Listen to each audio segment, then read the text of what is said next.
Prince Harry is heading back to the UK with something far more powerful than gossip, speculation, or palace whispers trailing behind him. This time he's returning with purpose, paperwork, planning, and a mission that is quietly but firmly reminding the world who he really is when the noise fades away.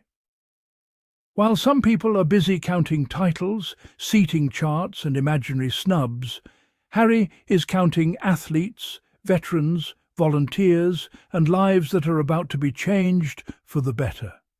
And honestly, that contrast alone tells you everything you need to know.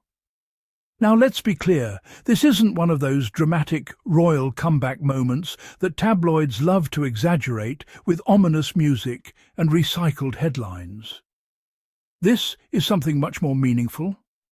Prince Harry's return to the UK is tied directly to his heart, his values, and the one project that has never been about ego or image: the Invictus Games. The project that didn't need a crown to matter, didn't need palace approval to succeed, and certainly didn't need royal protocol to change lives. As Harry prepares to help bring the Invictus Games to Birmingham in 2027, he's doing something very Harry-like. He's building a team, a serious one. Not friends of friends or ceremonial figures, but professionals who know exactly how to do the job. His latest major hiring, Run Communications, is a clear signal that this isn't just a feel-good event penciled into a diary somewhere. This is a global moment in the making. Run Communications, led by Managing Director Jess Arnold, stepped into this partnership with something refreshing: genuine respect. No forced enthusiasm, no buzzword soup, just an honest acknowledgement of what the Invictus Games stand for.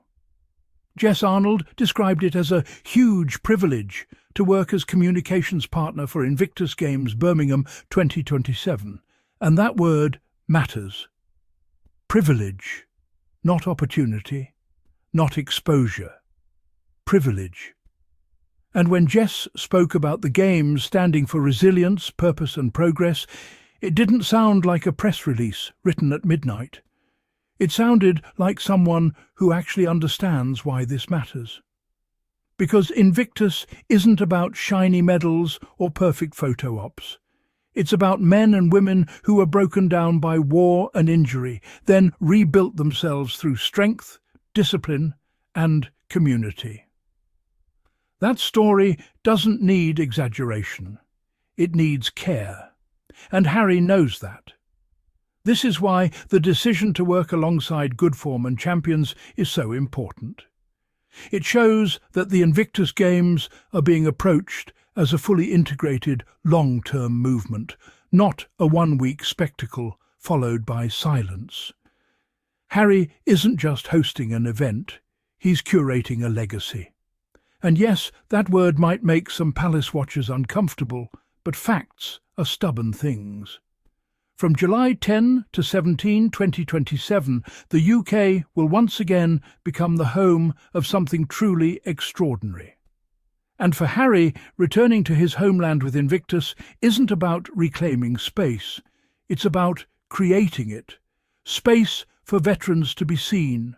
Space for stories to be told properly. Space for the public to engage with service, sacrifice and recovery in a way that feels human, not ceremonial. Richie Rebeck, the Director of Communications for Invictus Games Birmingham 2027, said something that quietly sums up Harry's entire approach. He emphasised how vital it is to let the right people become part of Invictus, especially those who carefully and respectfully share the stories of selfless veterans.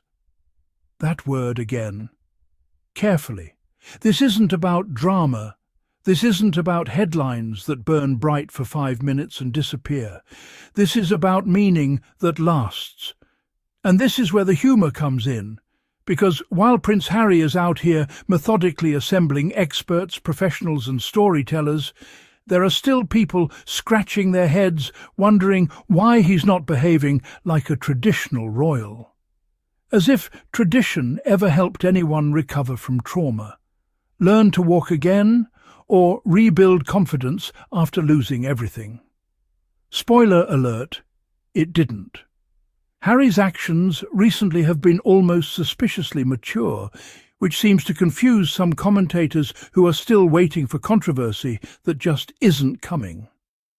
No explosive interviews, no public attacks, no unnecessary statements, just quiet work, strategic hiring, and an unwavering focus on Invictus. It's almost as if he's learned that real impact doesn't need noise. Shocking, right? There's been a noticeable shift in how Harry is moving.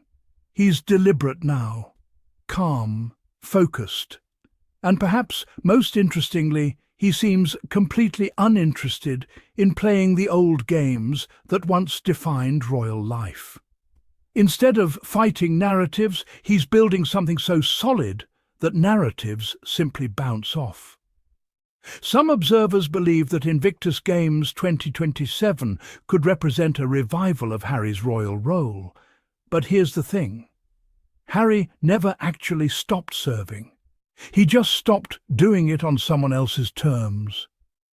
Invictus has always been royal in spirit, even if it doesn't come wrapped in gold leaf and tradition. It's about duty, service, and leadership. The difference is that this version actually includes listening. What makes this moment particularly powerful is that Harry isn't returning to the UK asking for anything. He's bringing something. Opportunity, inspiration, unity. And let's be honest, the UK could use a bit of that energy right now. Not the stiff upper lip kind, but the roll up your sleeves and do the work kind. The hiring of Run Communications also sends a subtle message to anyone paying attention. Harry is done with chaos, done with improvisation, done with being reactive. This is structure, this is planning, this is sustainability. And it shows a man who understands that leadership isn't about visibility, it's about responsibility. There's something quietly poetic about Harry coming back to the UK, not as a prince seeking approval, but as a founder protecting his creation. Invictus is his legacy, not because he owns it, but because he nurtures it. And Birmingham 2027 isn't just another host city. It's a statement that the Games belong everywhere veterans are valued.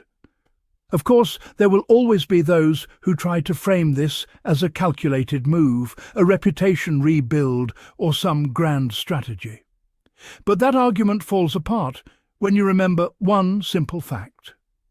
Harry started Invictus long before stepping away from royal duties. This wasn't a backup plan.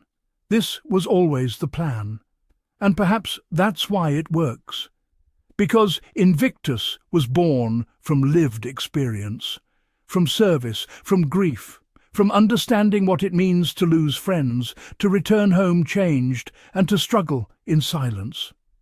Harry didn't need advisors to tell him this mattered. He lived it. As 2027 approaches, the excitement around Invictus Birmingham will only grow. Stories will emerge. Athletes will train. Communities will rally, and Harry will continue doing what he does best when he's at his strongest, supporting others from the sidelines, not centre stage. So while some people are busy replaying old arguments, Harry is writing new chapters, not with speeches, but with systems, not with drama, but with discipline, and not with bitterness, but with belief. If this is what stepping back looks like, then maybe more leaders should try it. Because Prince Harry's return to the UK isn't about the past. It's about the future. A future where service is louder than scandal, where resilience outshines resentment, and where purpose always wins. And honestly, if that's not royal behaviour, then maybe it's time we all updated our definition. If you enjoyed this video, Go ahead and hit that like button, like you're cheering for Team Invictus from the front row. Subscribe if you believe stories of resilience deserve more attention than recycled drama. And drop a comment below, letting me know what you think about Harry bringing the Invictus Games back home to the UK in 2027. Is this his most powerful move yet? Let's talk about it. Thank you so much for watching, for supporting this channel, and for standing with stories that uplift rather than tear down. Until next time, stay kind, stay curious, and remember, purpose always outlives criticism.